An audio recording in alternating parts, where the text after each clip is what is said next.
मैं अभी इस वक्त खड़ा हूँ नोएडा के सेक्टर 20 के थाने के आगे मैं खड़ा हूँ।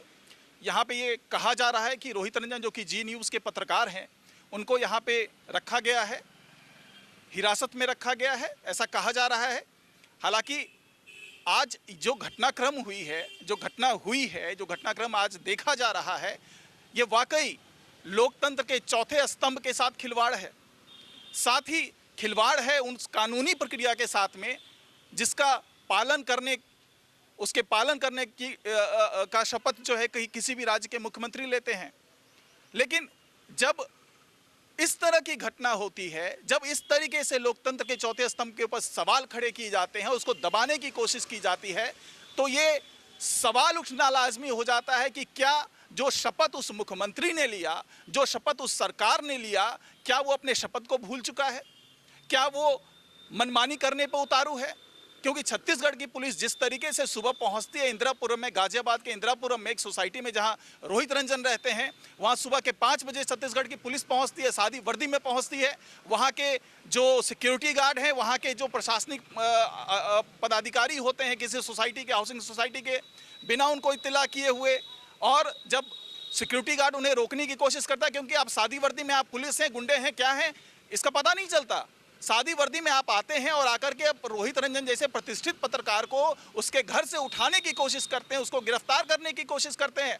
और अगर उसको रोकने की कोशिश वहां का सिक्योरिटी गार्ड करता है, क्योंकि उसे तब तक ये नहीं पता है कि ये छत्तीसगढ़ से आई हुई पुलिस है, तो आप उसका मोबाइल छीन लेते हैं, उसका रजिस्टर हटा देते हैं।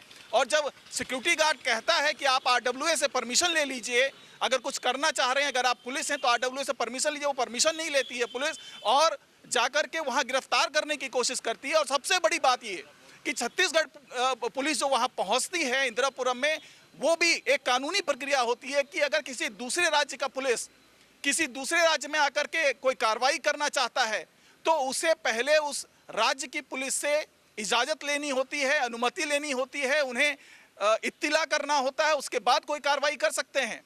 लेकिन छत्तीसगढ़ की पुलिस न जाने किस रौब में, किस रुआब में आती है, और आकर के वो सीधा गुंडागर्दी करने के लहजे में आती है और इंदिरापुरम में जाकर के रोहित रंजन को गिरफ्तार करने की कोशिश करती है। और यहाँ पे जब रोहित रंजन ट्वीट के माध्यम से यूपी पुलिस के साथ जुड़ते हैं और जो CMO है वहाँ के कार्यालय को वो ट्वीट करते हैं, टैग करते हैं, उसके बाद ये कार्रवाई होती है।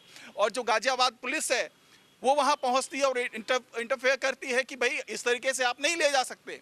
उसके बाद नोएडा पुलिस उन्हें वहां से लेती है, रोहित रंजन जी को, और रोहित रंजन को लेकर के आती है और सेक्टर 20 के थाने में रखा जाता है। हालांकि हमारी तमाम कोशिश लगातार जारी है रोहित रंजन जी से बात करने की, लेकिन उनसे बात नहीं हो पा रही है।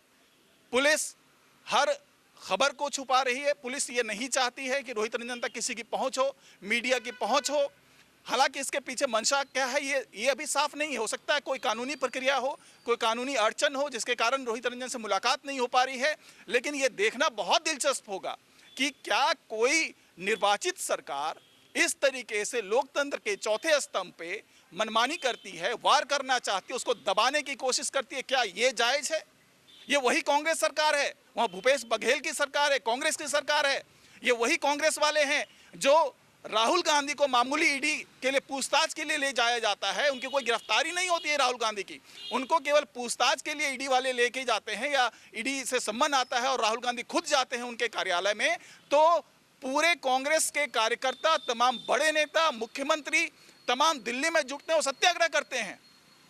एक तरफ तो आप सत्याग्रह की भाषा बोलते हैं और दूसरी तरीके से आप ये गुंडागर्दी की भाषा बोलते हैं। क्या कहा रोहित रंजन ने? रोहित रंजन ने जो कहा उसके लिए उन्होंने माफी मांगी, जी न्यूज़ ने माफ़ी मांगी, ट्विटर पे बाकायदा माफ़ी को चलाया गया, न्यूज़ पे दिखाया गया, रोहित रंजन ने व्यक्तिगत तौर पे माफ़ी मांगी। क्या इसके बाद भी आप उसको गिरफ्तार करना चाहते हैं? जबकि वो आदमी माफ़ी मांग चुका है, सार्वजनिक तौर पे माफ़ी मांग चुका है। आप गिरफ्तार करके क्या ये साबित करना चाहते हैं कि अगर किसी ने गांधी परिवार के खिलाफ कुछ बोला तो हम उसका वो हश्र करेंगे कि आगे की 7 पीढ़ियाँ याद रखें? क्या आपका ये रवैया है? आप जिस तरीके से दिखा रहे हैं, कांग्रेस बराबर ये कहती है कि बीजेपी सरकार मीडिया को दबा रही है, लोकतंत्र के चौथे स्तंभ को कुचलने की कोशिश कर रही है, और कोई मीडिया वाला बीजेपी के खिलाफ कुछ बोलने की हिम्मत नहीं जुटा पाता, ये आरोप लगाती है कांग्रेस। लेकिन आज उनका क्या रवैया है, वो क्या दिखा रहे हैं? क्या जो जिस तरीके से छत्तीसगढ़ की पुलिस यहाँ आती है, क्या उनका ये रवैया लोकतांत्रिक रवैया है? ये समझना होगा, क्योंकि एफआईआर मानता हूं मैं, लोकतंत्र के अंदर सबको कार्रवाई करने का अधिकार है, पुलिस को कार्रवाई करने का अधिकार है और एफआईआर दर्ज की जाती है। छत्तीसगढ़ में एफआईआर दर्ज की जाती है, राजस्थान में एफआईआर दर्ज की जाती है। तो क्यों केवल इन्हीं दो राज्यों में क्यों एफआईआर दर्ज की जाती है? क्योंकि ये केंद्रीय जो दोनों राज्य हैं वो कांग्रेस शासित राज्य हैं, इसलिए वहां पे दर्ज की जाती है एफआईआर। क्या एफआईआर यूपी में दर्ज नहीं हो सकती थी? अगर रोहित रंजन ने कुछ गलत किया है तो क्या एफआईआर यूपी में दर्ज नहीं हो सकती थी? क्योंकि इनका ऑफिस नोएडा में है, तो क्या नोएडा में ये एफआईआर दर्ज नहीं हो सकती थी? तो क्यों छत्तीसगढ़ में और कांग्रेस में दर्ज किया गया ये एफआईआर? और दर्ज करने के बाद मनमाने तरीके से छत्तीसगढ़ की पुलिस आती है और उठाने की कोशिश करती है। ये सोचना पड़ेगा, क्योंकि लोकतंत्र के चौथे स्तंभ पे अगर आज वार हुआ, प्रहार हुआ और मीडिया खामोश रहा, तो आने वाले दिनों में कोई भी पत्रकार अपनी आवाज नहीं उठा पाएगा। अगर कोई गलती होती है तो पत्रकार सार्वजनिक तौर पे माफी मांग रहा है, इसके बाद भी आप उसके खिलाफ कार्रवाई करना चाहते हैं।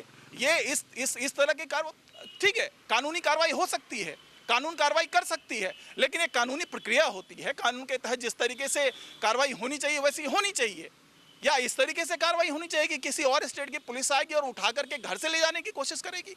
ये सोचना पड़ेगा, आपको भी सोचना पड़ेगा और मीडिया जगत को भी सोचना पड़ेगा।